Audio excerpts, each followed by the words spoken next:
Hello, my name is Karadeniz from Bilkent Physics. I'm going to present my Phys212 project. In this project, I set out to record two visible Balmer lines of hydrogen with a simple discharge tube, a transmission diffraction grating, and an ordinary digital camera. By analyzing the pixel positions of those lines, I was able to recover a value for the Rydberg constant that sits only few percent away from the accepted figure, proving that even low-cost equipment can probe the quantum structure of the atom.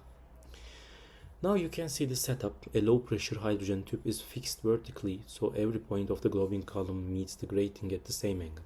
A 3D printed adapter holds the grating perfectly flush to the camera lens and blocks straight light, while a small high voltage supply ignites the tube.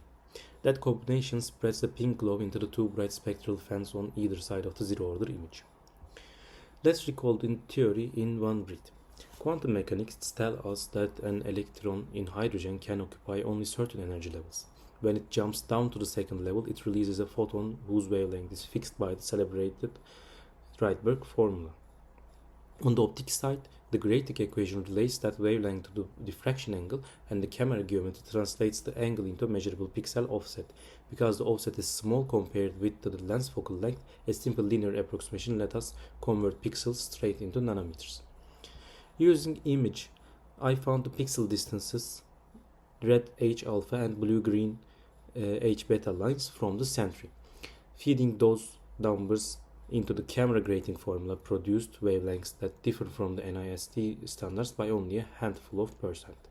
When those wavelengths are plugged back into the Balmer relation, the experimental Rydberg constant emerges within the striking distance of the tabulated value. What we can conclude from this data is that our measurement is not only accurate but also remarkably precise. Repeated runs with fresh images stay inside the same narrow uncertainty band.